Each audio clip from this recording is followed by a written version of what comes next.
Now, the Broncos' shock loss to the Titans, I suppose it was a shock, the loss, but it was more how they lost. 36 unanswered points in that second half was an embarrassment to the club.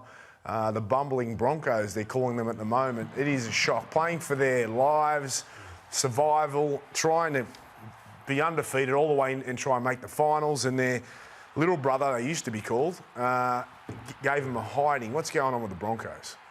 Well, it would be better if it was the terrific Titans. I thought they were fantastic in the second half. But that's not the story. I think there's a fair bit going on, just with the injuries, with what's happened. I think Vegas, I think Payne has with his off-field. I think there's just a lot. I think there's just that can't be an excuse for 36 unanswered points in the second half, Gordy. Like, I just think that they're too young. Like, then I was there, I watched it live, and I think that a lot of the 22-year-olds haven't done the hard work, right?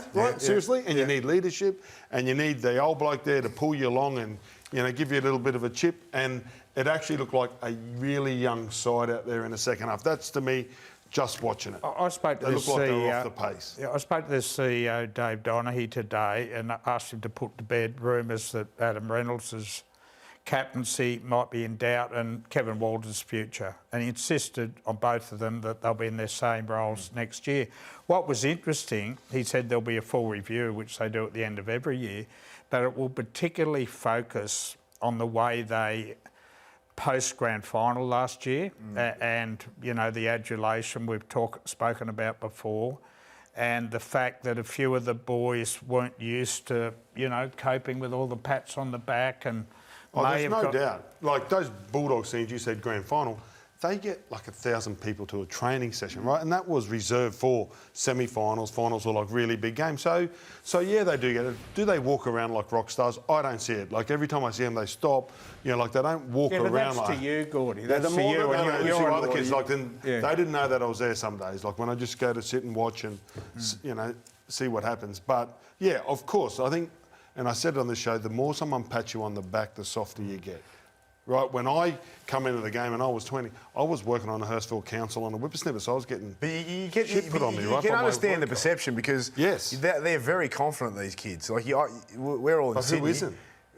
I think they're more than others. I see their Louis Vuitton handbags and stuff and their painted nails, and you know that's all good and well when you're flying. But there is a bit of a perception there, you know, and in their performances, they're not backing it up. They're really not. And you know, that they are a big club, they're a successful club, they're a powerhouse, they've got a big fan base. All those fans rock up, like you said, Gordy, every week, and it's just not good enough. But we're critical of everyone else, and then you talk about the Dolphins and you talk about the Titans. Well, you know, we've got the South Sydney Rabbitohs, Sydney Roosters down here that are powerhouses, and when they don't perform, we hammer and ask questions about them as well. And they got something to answer for this year because they've got a good roster. I know they've had injuries, but it's just not good enough. There's no question the grand final hangover has now been as exposed as being a huge contributing factor. And to your point about are they rock stars? Look, I've heard that, yes, some of the young blokes at the moment, they probably have got a little bit too much swagger and they're not focused enough on what their profession is, which is winning football games. And that's been laid bare as they've gone on this losing run. It's nice to hear from Dave Donaghy, Buzz. We haven't seen or heard from him much lately, so just rang him, mate.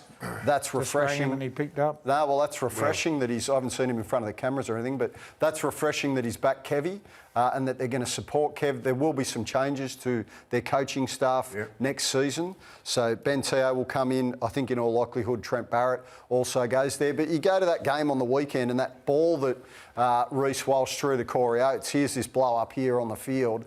I think that's symptomatic of the Broncos this season. It's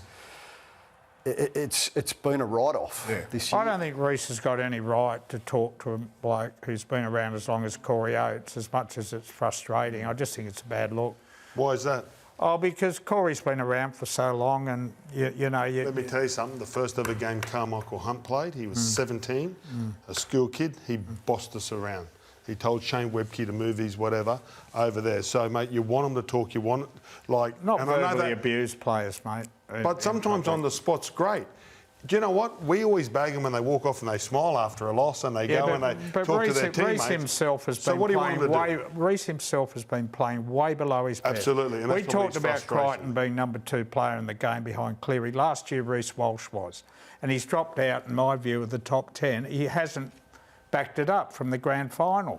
And I think they celebrated too hard. They didn't have as hard an off-season as they probably should have, and, you know, that's the way it goes. It's wrong. I'll help you out here, Buzz. That pass, like, was Reece at fault there, Gordon? To me, it looked like a very difficult pass to catch. The hole closed, but you're supposed to catch. I mean, you are supposed to catch those. But, yeah, probably the blow-up was a little bit hard. Corey should have just held onto the ball, and the pass was one of those where it's a 50-50, but it's frustration or what line he was supposed to run or whether he was supposed to go. Like, we don't know what play they called because there's a bloke at the back as well. I reckon if a kid gave you a spray when you were playing, you wouldn't have, you know, copped it. No, but I'm not a winger. Doesn't matter whether you're a winger or not. He's been around for decades. Hey, mate, listen, can I tell you something, right? Yeah. This is a problem.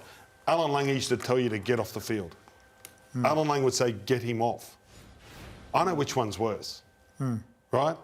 You're standing there behind the line and he would tell the trainer But what to I'm get that bloke talking off. about So we is had to get told off. Wayne managed to send us home. Alfie had a gold pass from the number of games he'd played and the fact he was a captain and leader. No. It's about Reece talking Walsh to someone. doesn't. I get it. It's not a great look, but what do you want? You want them smiling and laughing, or do you want them to chip each other on the run? Yeah. And if you're close, Braith, have you ever sprayed one of your teammates? Of course.